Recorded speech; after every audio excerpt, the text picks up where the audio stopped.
Hi, I'm Angie with Knit-Paper-Scissors in Lincoln, Nebraska, and I'm back with more March sock madness. Today I want to visit with you about my stranded sock knitting journey. Once you learn to knit socks, then you start to see all these fabulous patterns, and I'm always attracted to those patterns that have stranded or multiple colors. It's a technique I enjoy doing, but I didn't find that I enjoyed it as much with socks for several reasons. So I've got some show and tell. This was a pair of socks that we did after our first year of COVID. It was a pattern that staff all wrote, and Jessica from Lazy Bee Yarns dyed the yarn, and we knit these stranded socks together. A great project. Then we did a holiday advent sock. Super cute, super fun, but I'm going to show you the inside of this sock so you understand my journey with stranded knitting socks. So when you turn it on the inside, you'll see that there are lots of ends left to weave in. Now, there's some strategy to this. You could do it as you go. This has been over a year and I still haven't done it because it looks overwhelming to me. So one of the things I set out as a goal this year was to really accomplish weaving in as I go. And this was a sock that we knit last December, just this past December, to go along with our Advent cowl that we finished. So we had leftover yarn, and this is our Advent sock that goes with that. And I'm going to turn it inside out so that you can see what the difference is. The ends are all gone. They're all taken care of.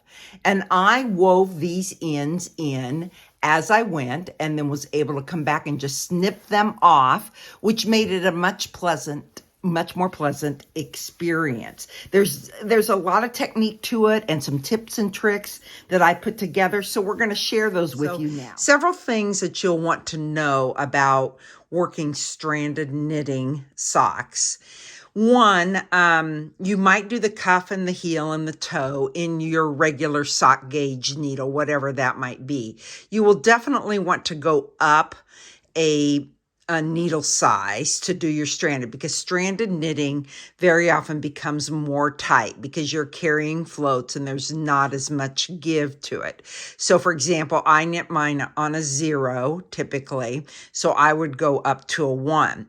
The other thing that I often do is I will go up to 72 stitches. So I typically would cast on 64 stitches and I would go up 72.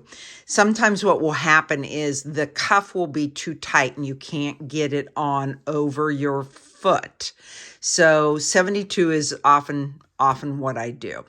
The other thing is I work on a magic loop for knitting most of my socks. And for a long time, I would begin the chart or have beginning of round here on the end. And the difficulty with this is that when we're pulling and getting ready to do our magic loop, we might be introducing a color at the same time we're making the turn and trying to cinch things up. So let me show you what happened here with this sock. Now,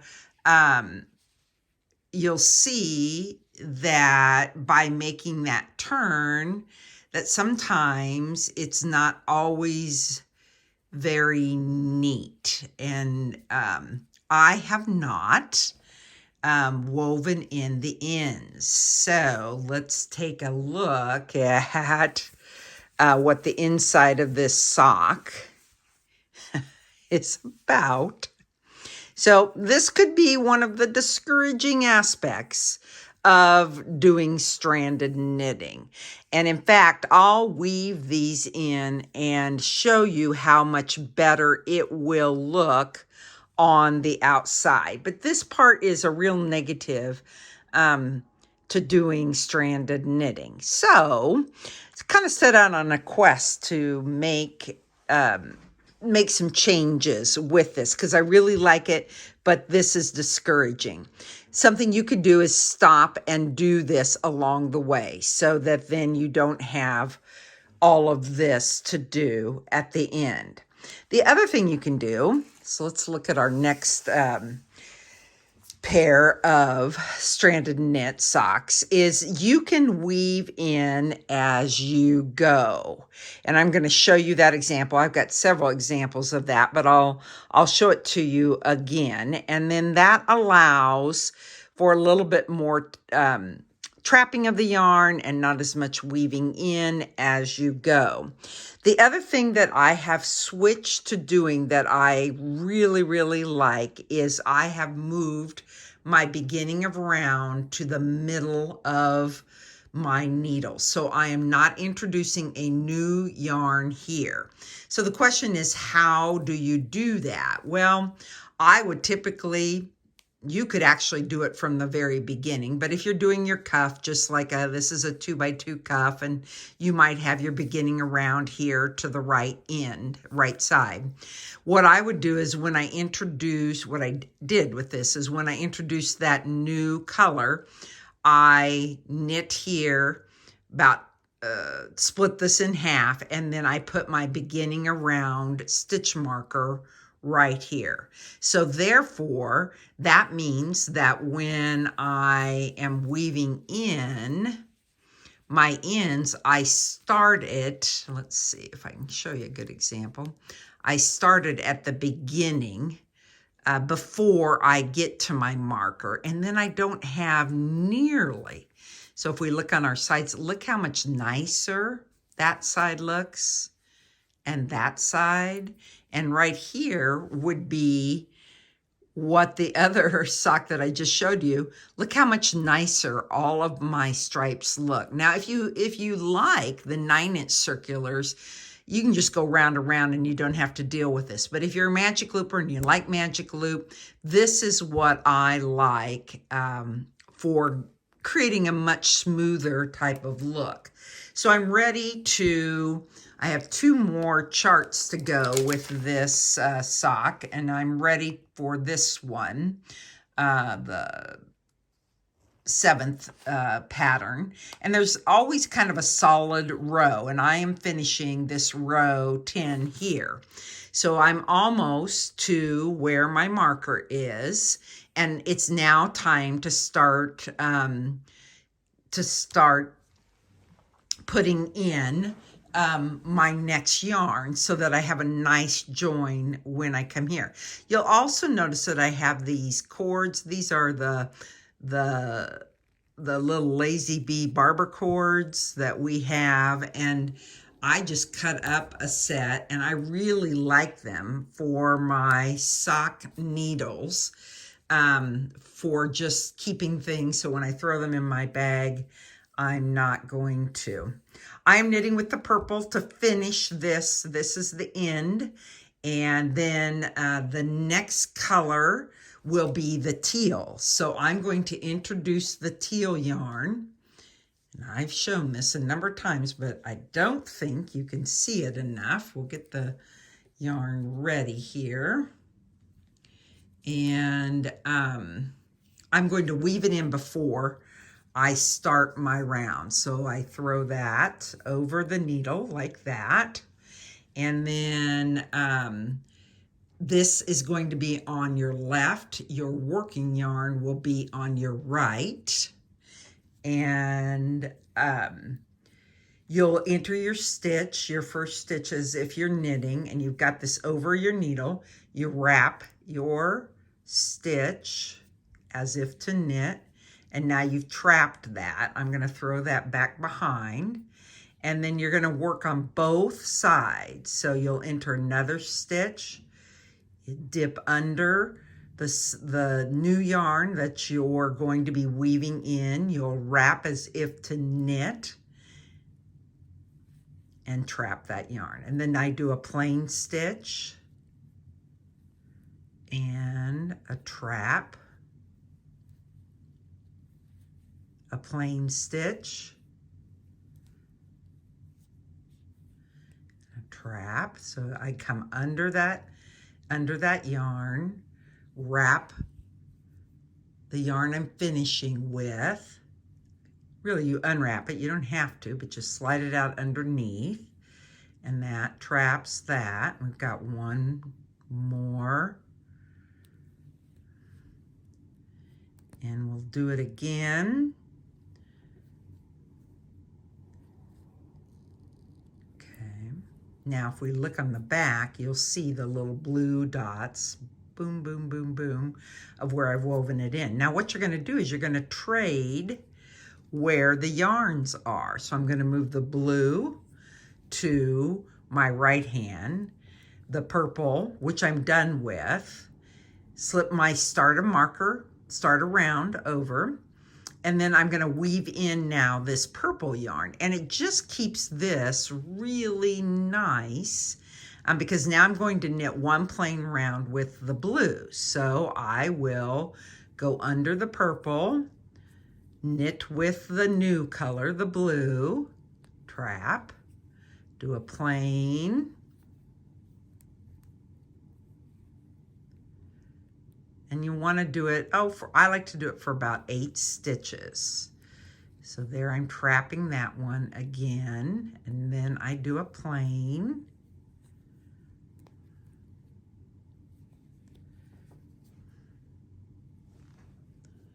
Got a little bit of that yarn I'm weaving in, so just kind of clean him up.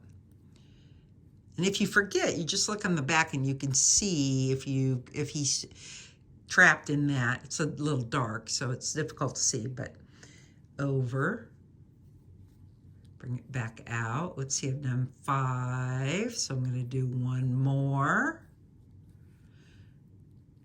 Actually, 2 more. And then I'm done. So then I'll move that tail, and I'll pick up my blue turquoise color, and I'll go ahead and complete my round. Complete the round with this, and then the purple is woven in, the blue's woven in over here, the purple's woven in over here. You can just snip these off about 1/8 of an inch if you want more secure. If you feel like you want them more secure, you could weave it back. You don't have to. But it even saves time because instead of going down and back, you're just going down once. But I just snip them, and then I'm ready to go. It's really changed my satisfaction of doing color work. I like my joins better here. And when I come around, I'm going to show you how I do my jogless change of color, where you're going to knit one round plain. I've completed the leg portion of this color work sock, and again, I've got my center, my beginning of round here in the middle. And so when you introduce, I'm going to have this color be my heel. And so when you introduce that color, you knit across here. So what happens to this beginning of round? It's very simple. I'll leave the marker in for a moment. I'm going to transfer the stitches back. I do want to make sure I've got my 32, which I've counted, and I do have those 32. So I'll transfer these stitches back to get them ready to introduce the next color. And when I introduce my next color, then I will be weaving in that red end that's waiting there for me at the beginning of what was the beginning of my round. When working the fish lips kiss heel or the afterthought heel, you'll work across 32 stitches up and then down. And so now I'm ready to introduce my heel color, and I will add the heel color in as if I were doing it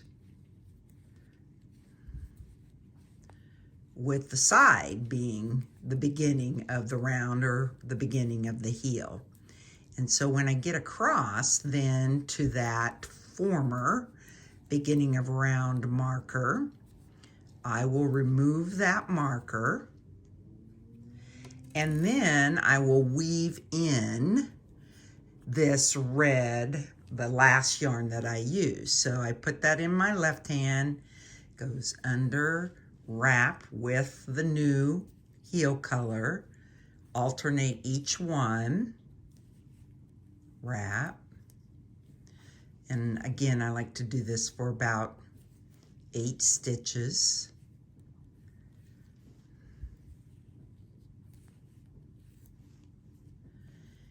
And then I'll finish, drop, drop. So in the short row heel, then you'll go over to the last 2 stitches and begin working your twin stitch knit back and forth. And I'll work and complete the heel, and then we'll talk about what we do with the beginning of the round next. All right, I have completed basically 4 3/4 of a round. And the pattern calls for 5 rounds before we change the colors. We have moved the center of round to here. And so that means that this would be, we need to finish this to complete the 5th round. So I'm putting it on the back side so that then that's not going to be as visible as if it were on the front side. If you count here, we have 5 rounds.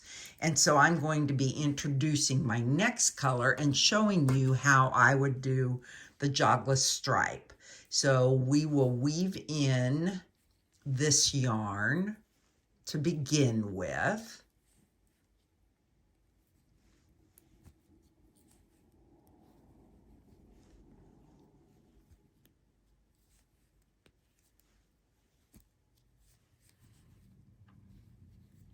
And then you will knit 1 round plain. And we'll come back and talk about, after you 1 round plain with your new color. And so I am going to be trimming off the yellow. So again, I'm going to weave that in. Just take that opportunity to weave that in, trim it off, trade hands, weave in this next color as I knit with the new. And again, you do just 1 plain round before we will talk about how to do that jogless stripe. So begin by weaving in your yellow end. You will thank yourself when you are done with this sock for having done those ends this way. One other thing I am going to do is I am going to go and weave in a cut off and do that with this cuff, so that then when I am done with my foot, I even have less to do. So I'll drop the yellow, knit with the new color, and show you how we make for a jogless stripe.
coming to the end of the round. That counts as one round. I've moved my center of beginning of round here. Now there's a couple of ways that you can do a jogless stripe. One of the ways in knitting, it's kind of like a barbershop pole. So your stitches are always offset a bit at the beginning of a new round. And so sometimes you can just slide this over, not knit it, and begin working with the color. And that will create an elongated stitch. That's really what we're doing, is we're creating an illusion of a elongated stitch. One I like to use and always use is I go down and pick up the right leg, which you'd be familiar with your twin stitch. I put it up on the needle, and then I knit the two together, and that then creates elongated stitch as well, and helps it look more like it's an even transfer. And I'll show you that once I have knit this round, so we can take a look at how the jogless stripe really looks when we are all done. Here we go. We've done our 5 rounds of the new color, and you can kind of see how nice that looks. Just a slight trick of the eye to make it look like it's a jogless stripe. I've completed the knitting of the foot for my stranded knit sock, and I want to show you how good the jogless stripe looks. Some of them are a little easier to see if they're solid, but wow, it just goes really straight across. I've gone the length I need to go, and I'm ready to start my toe. So once again, how do we deal with the beginning of round marker being in the middle? I've completed the round, and so I will do exactly what I did for the heel, where I tick these back to the beginning. Then I'll introduce my my toe yarn. And when I get across, I will do the weaving in and then complete the toe. Well, I finished my stranded knit socks. By the way, this pattern is Sugar Plum from Fleur and Ink Knit Company pattern. It's a free pattern on Ravelry, and we were talking about our stripes and the jogless stripes, and those all worked out great. And I did my toe, and now I'm ready to take a look at these ends. So as you know, on this journey, I have been weaving in my ends as I go. So when you turn it inside, you're going to see that your sock ends are going to look like this. For some reason, it's not quite as discouraging as looking at my sock ends like this. This is another stranded sock that I did the beginning of a round on the side. And I will have to someday set aside some time to do this. But let's go back and look at what the benefit is of weaving in as you go. So you can see that we begin the weave in, went across. The other thing that happens when you weave in is you can cinch this up, and so there's just not that little break or hole that you might have to fix, that I will have to fix on the other. These feel really secure. And one of the things, as I've contemplated moving to this technique for my stranded socks, is would I want to weave these back in? Well, you know, the purpose, because I've wove them this way once, and so you could weave them back. But the purpose of this is to save time and to avoid that. And so for this sock, I'm just going to clip them off with some scissors. Now this is my toe. I will weave that one in. Also, this is where I introduced the new toe color, and I did not weave that in as I went. So I will weave that in, as well as do that same kind of work on the heel. So let's look at it closely. A good, nice, sharp pair of scissors.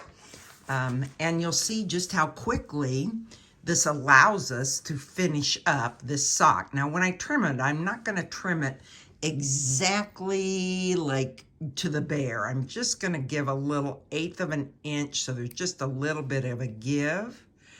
There's one. This one's a little hard to see.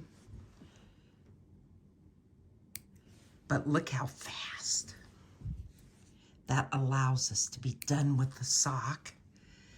And I really feel like they're nice and secure, and that I won't need to do any additional weaving. And that is the beauty of being able to do the weaving as you go, which makes it much easier to consider knitting your next stranded knit sock pattern. So you would just continue on down and make these little snips of the yarn. Wow.